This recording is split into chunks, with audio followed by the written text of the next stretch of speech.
because he really wanted to know this time which option she preferred. See, because he said he was just as sick and tired of lying as Ma said she was of listening to them lies that Ra told to her. Yet neither one of them were prepared to just sever the ties that bind and, baby, just move on. So this facade kept up, and yes, it kept them both from what each had professed to really want, until one day he just point blank and said, "Yo, babe, look, girl, come here, girl. Would you mind sharing my parts and not my heart with another? Because you know my love for you, boo, is not yet to that point of not caring. Caring.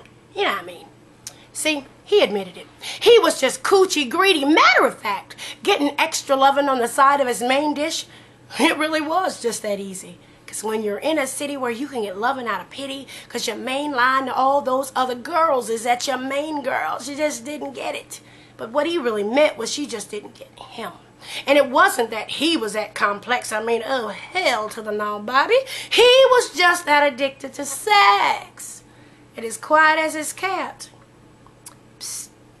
He's really simplistic at best. No Einstein to try and understand. Those are simply part of the lies that have been book, bought, told, and sold by those hit it and ain't about to quit it type of men, you see. Women are to him so delectable. I mean, he sees them all as expendable yet collectible, which means he will indulge just as long as y'all are all flexible.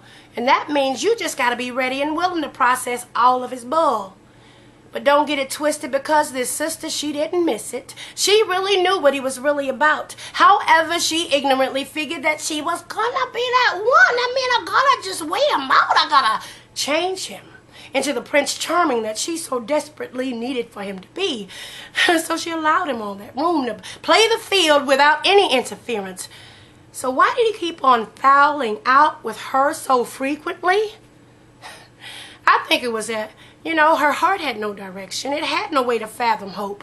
I mean, she had no faith in herself. To me, it seemed like her compass was broke, so aimlessly she moved about this and any other relationship. I mean, sister groped for any semblance of love, for any reflection of affection, just in order to cope, not realizing that she's like this fiend and he's like this numbing charm that keeps coursing his way in and out and through her arms like dope. Yes, time and time again she threatened to end it with him and just quit it, but instead each and every time she would fall back in line and end up swaying to the rhythm of his funky grind. And he would hit it and lie.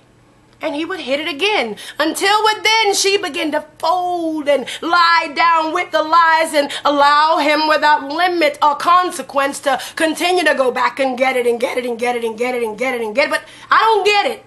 I mean, how can you play this game of skip, skip, skip to the loo of a hell on earth that a knockoff version of love insists on dragging you through?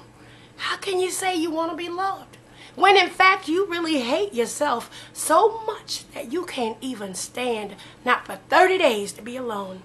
And how come he says he wants the freedom to roam, but he keeps on coming back to what he says can't understand him like an idiot waiting for a fool to come home? Because he's that high that she so desperately needs. In comes part 3, the freak of the week, as part 1 concedes to the overgrown appetite entitled his lust, and it's like a slap in her face as she watches him thrust. I mean, deep down inside she wants to scream, to cry, and to cuss, but oh hell, y'all know that chick's been trained by his tricks too well in the art of you better know when to hush. So she could only just numbly succumb to the deafening hum of his new anthem entitled Just the Three of Us.